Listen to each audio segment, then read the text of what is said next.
Hi to all. ஒரு குட்டி கதை பார்க்கலாமா?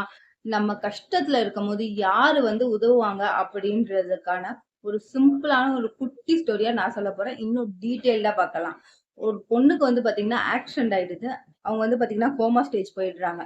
அப்புறம் கோமா ஸ்டேஜ்ல இருந்து எந்திரிச்சோனே அவங்களுக்கு வந்து செம்ம பெரிய பவர் கிடைக்குது. அப்படி என்ன பவர்ன்னு வந்து பாத்தீங்கன்னா, அவங்க எதிர்க்க யார் நின்னாலும், அவங்க மேல எவ்ளோ பாசம் வச்சிருக்காங்க அப்படின்னு சொல்லிட்டு ஹார்ட்டினோட ரேட்டிங் காட்டுது. அவங்க பாய் ஃப்ரெண்ட் வராங்க. அவங்க தலைக்கு மேல 9 காட்டுனோனே கேர்ள் ஃப்ரெண்ட்ஸ் ரொம்ப சந்தோஷமாயிடுறாங்க. ச்சே, என் கேர்ள் ஃப்ரெண்ட் என்னோட பாய் ஃப்ரெண்ட் வந்து இவ்ளோ பாசம் என் மேல வச்சிருக்கானே அப்படின்னு சொல்லிட்டு. அப்புறம் கொஞ்ச நேரத்திலேயே அவங்களோட எக்ஸ் பாய் ஃப்ரெண்ட் வராங்க.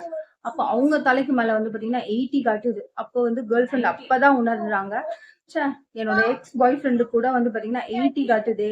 ஆனா இப்போ இருக்கிற பாய் ஃப்ரெண்டுக்கு வந்து 9 தானே காட்டுது. அப்பதான் அவங்க உணர்றாங்க.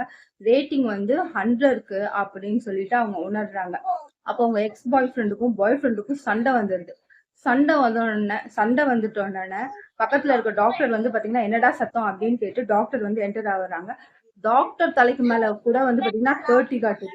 அப்போ வந்து இந்த கேர்ள் ஃப்ரெண்ட் ரொம்ப சேட் ஆயிடுறாங்க. ச்சே, என்னடா இது டாக்டர் கூட 30 காட்டுதே அப்படின்னு சொல்லிட்டு. இத பத்தி நீங்க என்ன நினைக்கிறீங்க அப்படின்றத கமெண்ட் பண்ணுங்க. அட் லாஸ்ட் இதெல்லாம் உங்ககிட்ட சொல்லாம வேற யார்ட்டங்க சொல்ல போறேன்.